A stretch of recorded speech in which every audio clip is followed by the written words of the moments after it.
يا صباح الفضايح والأسرار اللي محدش يعرفها.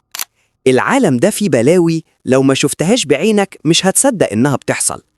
النهاردة هوريك مشاهد بره حدود المنطق. هنبدأ من نيجيريا بصدمة العمر، وبعدها هوديك تشوف الناس اللي بتنزل في الطين وهو بيغلي. ومش بس كده، ده في حنطور في أوروبا شغال ببني أدمين في نص الشارع. وفي الآخر هتشوف طفل معجزة بيكسر قوانين الجاذبية وبيتشعلق في الحيطان زي العنكبوت بمهارة مرعبة. ركز في كل دقيقة عشان اللي هتشوفه ده هيطير برج من نافوخك. ويلا بينا. تعال بقى أوريك أغرب حمامات طين موجودة في أوروبا واللي بيستخدموها في التجميل. والطين اللي قدامك ده مش طين عادي، ده طين بركاني طالع من تحت الأرض، والناس هناك بيستخدموه في عمليات التجميل. وعشان تبقى فاهم الليلة ماشية ازاي، الحمامات دي بتبقى موجودة في أماكن معينة زي جزر سيسيليا وأيسلندا، ومشهورة جدا بإنها مليانة بروتينات ومعادن اللي بتنفجر من باطن الأرض. والمنظرة دي بقى بتدفع فيها مبالغ كبيرة، وفي ناس بتسافر لها بلاد مخصوص عشان تاخد دلع الطين ده وتجدد شبابها. يعني اللي انت شايفه عك ده عند غيرك دهب غالي. ومن دلع الطين في أوروبا تعالوا نطير على أفريقيا ونشوف أغرب طقوس الوداع هناك. تعالوا بقى نروح أفريقيا وننط على نيجيريا ونشوف أغرب الطقوس الدينية اللي بيعملوها في أي جنازة. هناك الموضوع مختلف تماماً. كلنا عارفين إن الجنازة معناها حزن، بس في نيجيريا الجنازة عندهم فرح. وعشان ما تستغربش أكتر، الناس دي بتعمل كده بقصد، لأن عندهم اعتقاد إن الموت مش نهاية، ده فرحة بانتقال المتوفي لعالم الأجداد. وعشان كده لازم يودعوه بهيصة عشان روحه تطلع وهي راضية. يعني الموت عندهم مش عزا، ده احتفال بحياة جديدة في عالم تاني. سيبك من رأس الجنازات وخليك معايا في أغرب وسيلة مواصلات ممكن تركبها في حياتك.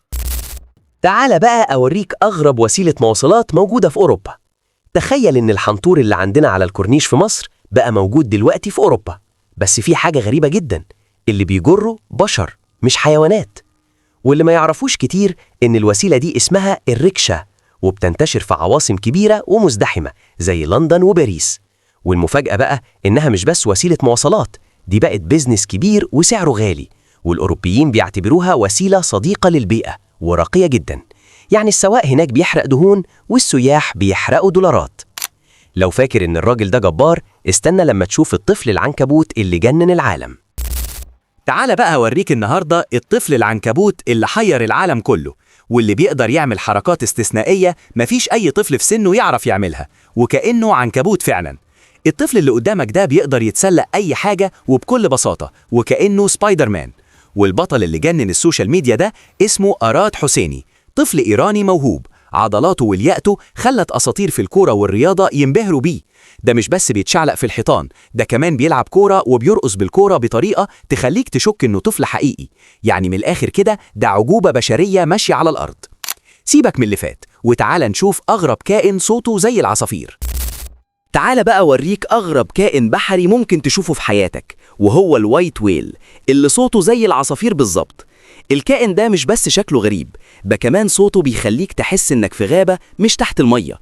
واللي يجننك أكتر إن العلماء ملقبينه بالسي كانري بسبب زقزقته دي، وبيعيش وسط التلج في المحيط المتجمد.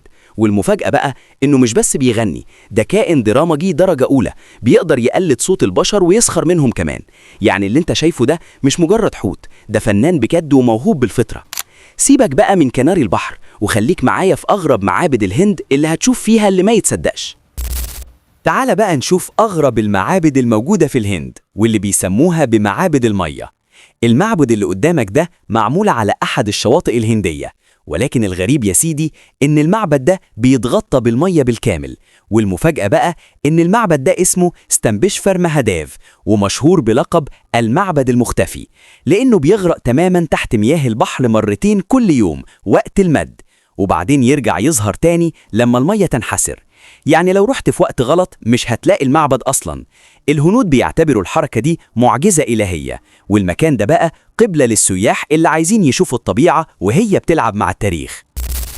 العالم اللي احنا عايشين فيه ده مليان أسرار، وكل ما بنفتكر إننا شفنا كل حاجة بنكتشف إننا لسه في أول الطريق. سبحان الله في خلقه اللي بيبهرنا كل يوم. لو عجبك الفيديو ده وما كنتش تعرف معلومة من اللي قلناها، اعمل لايك وقولي في التعليقات إيه أكتر حاجة صدمتك النهاردة. وما تنساش تتابعني عشان لسه اللي جاي أغرب. سلام يا بطل.